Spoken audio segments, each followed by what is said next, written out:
Good morning, everyone. My name is Michelle. I hope you're doing well.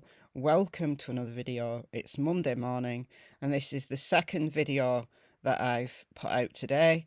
So go over to Michelle Walks if you're following the Quinton Simon case, because there I've got the latest update. That's already out, so go and check it out. In this video, we're going to answer some questions regarding the Kiely Rodney case. Now, what you're seeing on screen are two comments left in my Facebook group, but these are examples of many questions and comments of this nature that I've had over the last few days. Since it came out that Kiely's autopsy revealed her cause of death being drowning and the manner of death being accidental. So lots of questions, good questions, but I'm going to attempt to answer some of these today. Why didn't Kiely attempt to escape through the window during that entire time we all saw the lights before ultimately fading into the water, when she clearly wasn't even that intoxicated? So we know that her blood alcohol level was 88, which is just over the legal alcohol driving limit. However, the medical examiner rightly said, in my opinion, that some or even all of that alcohol could have been a result of decomposition, and she might not have been intoxicated at all with alcohol. She did have some THC in her body, which could have been a contributory factor to why she was confused and ultimately went the wrong way. However, even sober people make mistakes. Accidents happen all the time. Car accidents are very common, and accidental death in a vehicle is one of the most common causes of death in young people. Why did she swim to the back, if that's what some of you are saying, instead of attempting to escape through one of the windows, whether it was the suspiciously broken one or the one rolled halfway down? There wasn't a suspiciously broken one. The passenger window was rolled down and the back window was halfway down. The suspiciously, in inverted commas, broken one was the driver's side. That was broken, the driver's front side. But that was broken during the flip of the car underwater, in a panic to save her own life. What would you do if your car was going under like that? Swim past the open window to catch air from the back? And then we've got, let's put the fire cam video aside for a moment and ask, how did Kiely drive herself into the reservoir, climb over two sets of seats into the car boot, grab the back belt and then clip herself into it or under it while it was secured in the boot door? That didn't happen. That did not happen. This was a rumour after someone saw a strap hanging outside of the car. The rumour just escalated, and it wasn't true. It was just a big speculation that people took as fact, that Kiely was strapped into the back, that she'd been tied down into the back. That did not happen. It was a rumour, it was a speculation that just got out of hand. I've said in videos that I sharpened the photograph of Kiely's body. I will never, ever, ever release that sharpened up image. I'll never do it. But I knew what position Kiely was lying in, and the livor mortis lividity supports my understanding of how Kiely was lying. And her torso wasn't visible. So there's no way anybody could have known that Kiely was strapped in. The people who said that they'd sharpened the image or blurred the image and seen a strap around Kiely's body, it wasn't true. It just wasn't true. That strap dangling out could have been a strap from a bag. It could have been that seatbelt that dangles down from the roof that had just got caught when the boot was put down. This is the problem with rumours that just get out of hand. It really is. All whilst the car is filling with freezing water before drowning. And why would anyone do that? Nothing makes sense. Well, to be honest, it makes perfect sense. If we take out the lies that the friends told about Kiely being falling down drunk and heavily intoxicated, we know that wasn't true. And we take out this notion, this speculation that Kiely was strapped down as some form of, keeping her there so she couldn't escape. And we say, look, she wasn't that intoxicated. And even sober people make mistakes. They make mistakes in driving.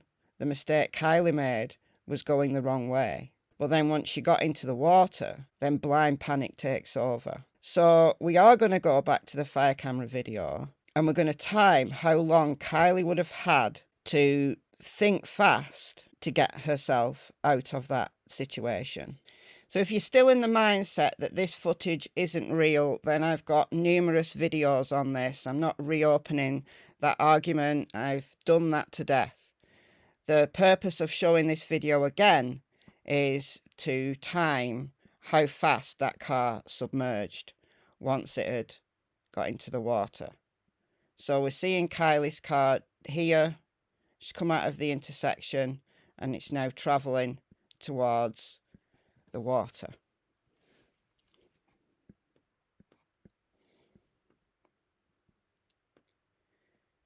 So we see the car slow right down about here. It actually stops for a few seconds. And she's deciding now which way to go. And unfortunately, she takes the wrong turn. She turns left down to the water. So that's the point where the car enters the water. Now we're going to start the timer and we're going to see how long it takes the car to completely submerge. This is driving into the water. This is not going off a cliff. This is a car that goes into the water on its wheels. Because the front end, the nose, is the heaviest because it contains the engine, then it's going to tip forward. And because there's windows open, it's going to sink very quickly. Science tells us this. Experiments that people have done, putting cars in water and trying to escape, all tells us the same thing. The cars tip forward onto their nose, and if windows are open, it will submerge very quickly and water will rush in. Now you've also got to bear in mind that it was pitch black. This looks light because I've got a daytime overlay over the nighttime footage to show you the landmarks and locations, so it's easy to see. But it was pitch black. People who've been to that location and filmed themselves driving show just how pitch black it was. And she wouldn't have realised that she was going into the water until that very last second. And then blind panic sets in, and it really is blind panic because this is pitch black. There'll be some lights from her headlights, but very, very quickly that car is going to submerge. So we're going to start the timer now. So you see, as the car enters, you see lights on the opposite bank showing that either Kiely tried to steer to the right or the car veered to the right. It's now in the water. It's got a bit of forward momentum. That's how it's got quite a few feet out. And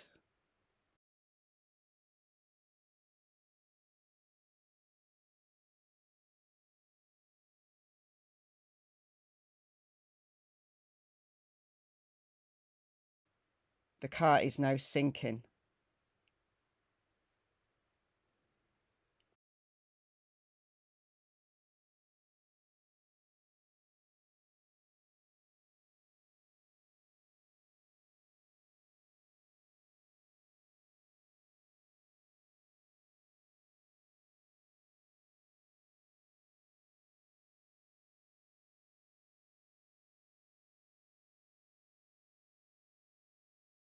The car's going down. That's why the light appears to be going smaller.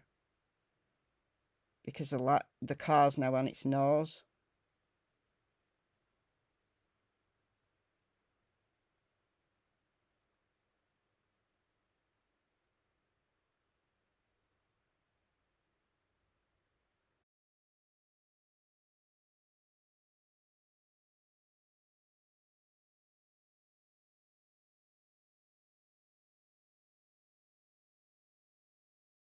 At 12:34 and 42 seconds, that's when the lights disappear. It took about 50 seconds from entering the water from the lights completely submerging and that car going under. Now I'm going to play that footage again and I'm going to slow it down, and we're going to imagine, I mean it's horrific for me because I've got a fear of water, but we're going to slow it down and we're going to imagine what it would have been like inside of that vehicle. And it's absolute blind panic. And you've got to remember that this was pitch black. Completely unexpected. Oh, and while I'm thinking about it, these cars here, these are not close to where Kiely went in. I know there's some YouTube channels that have been talking about this. These cars are going up the path that's along the shoreline, and then they're going round on the path. They are not close to where Kiely went in. They look close because this camera is 2.3 miles away, but they're all just going round and probably going home. Don't know how many cars there are. There's maybe 2 or 3 cars there. Okay, so we're going to replay the footage and we're going to slow it right down. So we're now on 0.5 speed. So this is Kiely here making that final descent down to the water.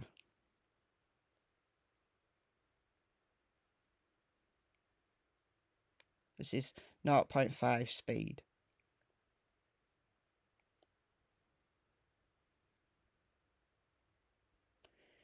So there, she's just entered the water. So the car's still got some forward momentum. You see from the lights reflected from the opposite bank that she tries to veer to the right. The car is going to start filling with water.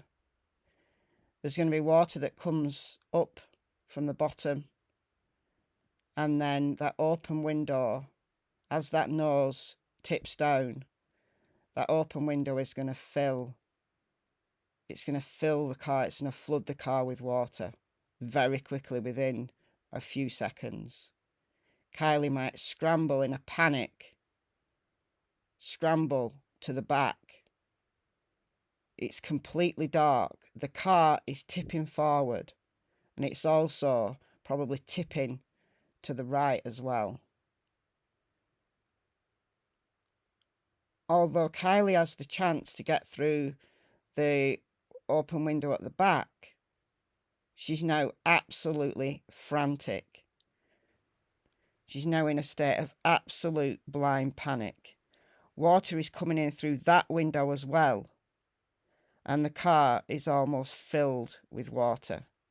The car might also have tipped over at this point. It's just survival in panic mode. It's just survival to find air. Imagine it. Watch some videos of people who try to escape from submerged vehicles, and it's relatively easy when that car goes down slowly. If there's no windows open, that car's going to go down much slower, and you've got a much greater chance of escaping. But when windows are open, water floods in very quickly. As we've seen, Kiely had about 50 seconds. That is enough time to escape. But when you're in a blind panic in the pitch black, when you don't know which way is up, experiments have shown that people, even experienced swimmers, even with diving tanks, panic in those circumstances. And they know they're going to be submerged. They're taking part in an experiment, and people still have to use their oxygen. And in real life, they would have died. Do not underestimate the power of absolute blind panic terror. Fighting for your life. It's a horrible, horrible way to die. And that's what happened. There's nothing suspicious about Kiely being found in the back. She wasn't strapped in. She drove herself into that lake. It's just a mistake. Mistaken direction. It's so, so sad. It makes perfect sense when we take out some of the rumours that just weren't true. And we realise that even sober people make mistakes. Kiely was an inexperienced driver. 16 years old. Blind terror, blind panic. Do not underestimate it. Okay guys, that's all I've got to say on this today. I'll see you very soon. It's goodbye from Miss Tillington and Miss Cassie Springer. Bye, guys.